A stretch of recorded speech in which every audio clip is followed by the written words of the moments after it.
9 de la mañana con 39 minutos y lo que suena de fondo es la música que el grupo Denver compuso para Historia de un oso, que podríamos decir es el cortometraje más premiado en la historia de la animación chilena. Se lo preguntamos a Patricio Escala, que es productor ejecutivo de Punk Robot Animation Studios, que son los responsables de Historia de un oso, y además es jefe de la carrera de animación digital en la Universidad de las Américas. ¿Cómo estás, Patricio? Muchas gracias por estar acá. Bien, Iván, muchas gracias a ti por la invitación. Felicitaciones para empezar.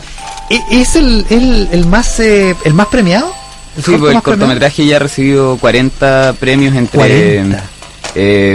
Premios del público, premios del jurado, menciones honrosas. ¿De cuándo es este corto? El cortometraje lo terminamos el año 2014 y ahí empezó como ya lleva de festivales. Un año de vida y ha ganado 3 festivales clase A, entiendo. Ha ganado cuatro festivales clase A, que son como los que elige la academia para dar como la opción del Oscar Qualifying. Entonces abre como una ventana súper interesante para poder postular y presentarse a esa preselección. Directamente, claro, porque en el Oscar siempre hay una premiación de corto. Claro, es una categoría específica y hay 3 etapas en el fondo. Uno lo presenta y entra en un grupo de 60 cortometrajes que son como los mejores que se hicieron durante el año. Y uno lo presenta, cuando dices uno, ¿son los productores los que lo presentan? Claro, los productores. ¿O lo debería presentar Chile en este caso? No, los productores, porque no es como la mejor película extranjera. Claro, que ahí sí se nomina una sola por país en el fondo. Está buena, ya. Entonces uno entra en este grupo de 60. Después hay una preselección que es de 10 cortometrajes y después de esos 10 se nominan 5.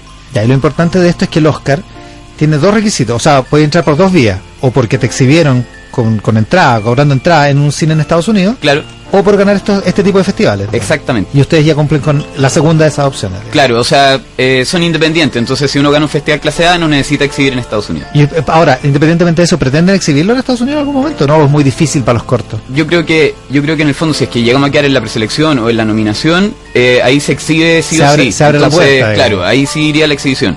Si no, yo lo veo mucho más difícil porque en el fondo hay que hacer una gestión que es grande en el fondo para poder... El cine, estamos conversando con Patricio Escala, productor ejecutivo de Punk Robot Animation Studio. El cine es un mundo tan grande y tan poderoso. ¿Por qué meterse en la animación? ¿Qué hay en la animación que a ustedes les llama la atención? Bueno, yo creo que tiene que ver un poco con cómo se armó el equipo de trabajo.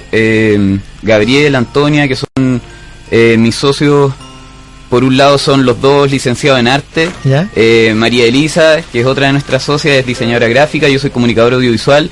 Y en el fondo armamos un equipo que pudiera complementar como las especialidades de cada uno. Por eso no nos fuimos como al live action o a la ficción o al documental, sino que armamos algo que tuviera que ver con arte, con diseño gráfico, con audiovisual. Y llegamos como a la primera serie de televisión que hicimos, que se llama Flipos. Después hicimos el cortometraje en paralelo con la segunda serie que se llama Molini Perlita. Y ahí hemos ido desarrollando nuevos proyectos para poder seguir haciendo crecer como el catálogo de la productora. Siempre bajo el paraguas de Punk Robot. Siempre bajo el paraguas de Punk Robot. Que ese es el estudio. ¿Y esas series de televisión ya se exhibieron? Sí. ¿Y en qué canal pasaron eso? Flipo se pasó en Canal 13. ¿Ya? Y Molini Perlita en UCB Televisión. Ya. Y ahora están... ¿Y cuesta mucho meterlos a la tele? Cuesta un montón. O sea, ambos proyectos fueron financiados con el respaldo del Consejo Nacional de Televisión. Si no, sería imposible poder realizarlo. Claro, los canales no están en disposición de comprar esos materiales. Ni de comprar ni de financiar, porque son proyectos caros, son proyectos que van a un público muy específico. En el caso nuestro, preescolar, en un horario en el que no se mide rating, entonces iba adentro de Cubox muy temprano, supongo. Claro. 13, ¿no? Un cuarto para las 8 de la mañana o por ahí. No. Entonces es imposible para un canal de financiar también. Claro. Lo bueno es que los productos han tenido una aceptación aceptable.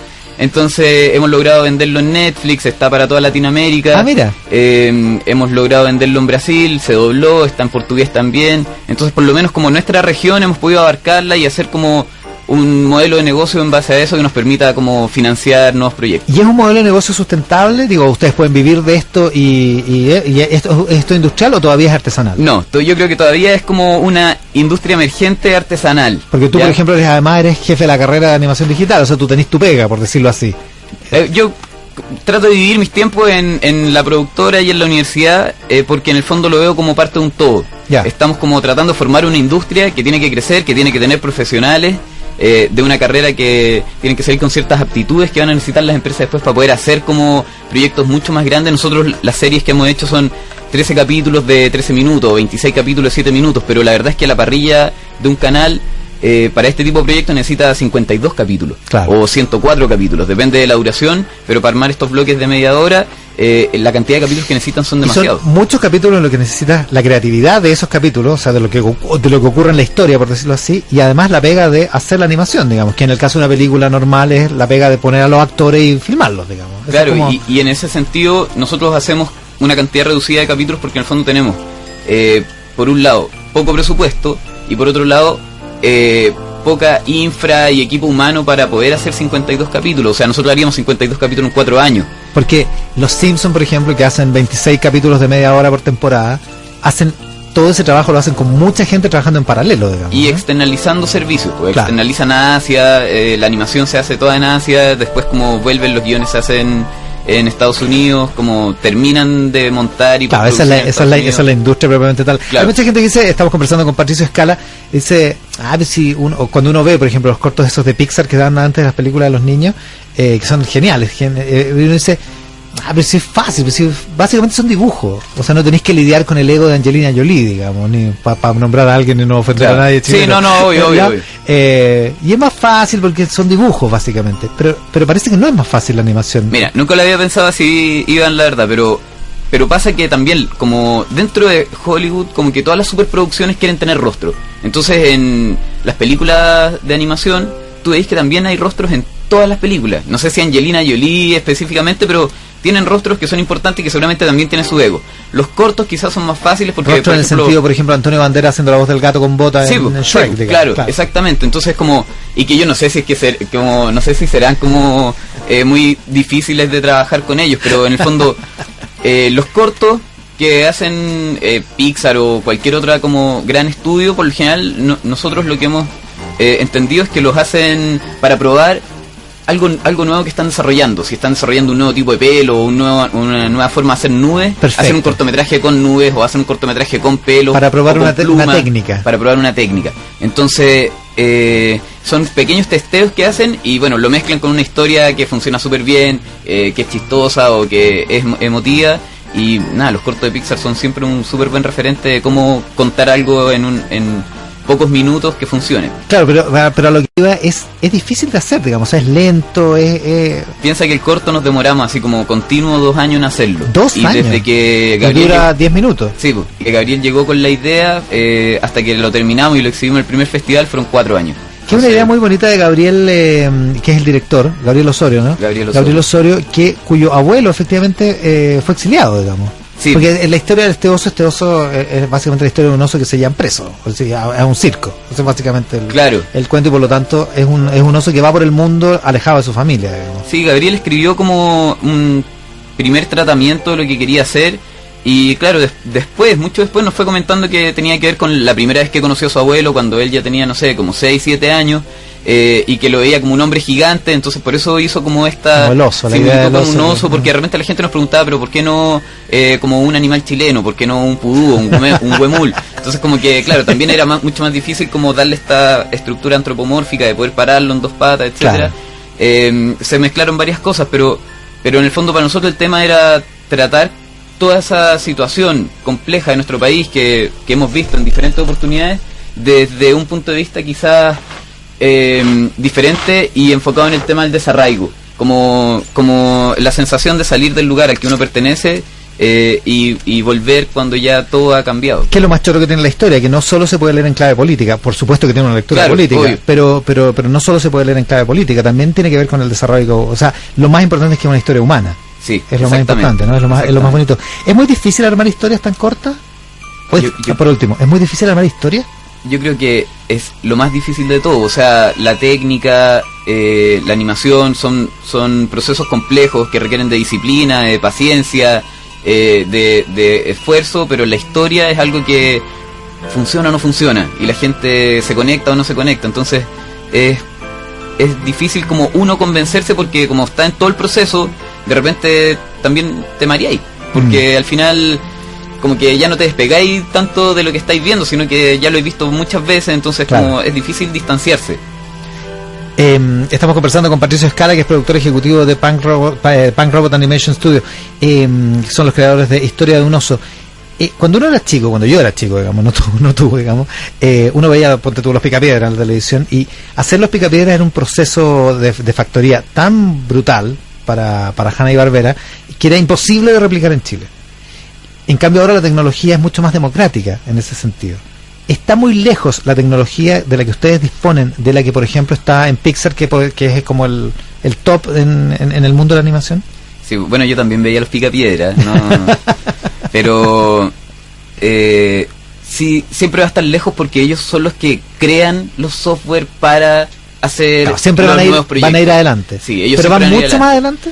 Yo creo que en el fondo para nosotros no es imposible llegar a la calidad de ellos. Porque uno ve Historia de un oso y es lo más choro de todo, digamos, que se ve como... O sea, si uno no supiera que es chileno, no podría decir esto fue hecho en Alemania o en cualquier parte, digamos. O sea, sí, no, te entiendo. No es Pixar porque no tiene el estilo de Pixar, pero del estilo de sí, tipo de diseño, ¿no? Pero llega a un nivel de calidad pero que podría ser comparable. Sí, totalmente. Que no es nuestra idea en todo caso. O sea, nosotros queremos poder como marcar un sello, chileno, digamos. Distanciarnos, hacerlo chileno, latinoamericano. Claro, pero digo, lo puedes hacer a partir de la libertad que significa contar con los medios. ¿Son demasiado distintos los medios? Son demasiado distintos. Sí, o sea, en el fondo, por ejemplo, nosotros, desde que se creó la productora, firmamos un convenio con la Universidad de las Américas a través de la carrera de animación digital para poder ocupar infraestructura, equipos, etcétera, porque en el fondo los presupuestos no te dan. Entonces, postulamos a fondos estatales, postulamos a fondos afuera, buscamos plata afuera para poder... Pero eso es la plata, pero teniendo la plata. Teniendo la plata. ¿Tenés el software? Y teniendo la infra, y teniendo el software, sí, podéis llegar como a ese nivel... En pero ese también sentido, como tener la gente capacitada, son varias cosas. Son hartas cosas, sí, pero en el sentido de un mundo mejor, digamos, del de la época de los picapiedras, digamos. Sí, sin duda. O sea, en sin Chile duda, era imposible hacer un mono como los picapiedras. Sí, pero claro... O sea, comparáis Tevito con los picapiedras. Que Tevito está en YouTube, ¿no? O sea, sí. Tevito que era la animación de TVN en el 70. O sea, de hecho, nada, para mí Tevito es como un lindo ejemplo de los inicios de la industria, por así decirlo, de la animación chilena, porque cada canal en esa época tenía su departamento de animación. Exactamente. Con Carlos González en TVN y con el Puma Bustamante en Canal 13 y el Angelito de Canal 13 y Tevito fueron como parte de toda nuestra infancia. Son maravillosos, son extraordinarios. Colores con Vivian Barry, etcétera. Pero son mucho más artesanal, obviamente, que claro, lo que se hacía en Ana Venezuela. Y en cambio tu historia de un oso es una historia de un oso que se ve como si fuera internacional, que yo es creo lo que maravilloso. Claro, ahí tiene que ver como con los talentos de cada persona. Por ejemplo, hay un chileno que se llama Álvaro Arce que trabajó en Ana Barbera mucho tiempo y él claro, no podía hacerlo acá, pero se fue para allá a trabajar con ellos en el fondo. Y ahí también hay una oportunidad de desarrollo. ¿Cuándo van a saber lo del Oscar? ¿Si efectivamente postulan y todo eso? Bueno, la postulación ya la estamos haciendo, así que eso tiene un deadline que es el 1 de octubre. Después a fines de octubre dan como a fines de octubre, principio de noviembre. Los que han aceptado la grande, claro, la de los 10. La de los 10. Ya. Y después de eso, entiendo que en diciembre son las nominaciones y en febrero ya la premiación. Buena, ¿eh? Sí, demasiado impresionante, una gran aventura. Patricio Escala es el productor ejecutivo de Punk Robot Animation.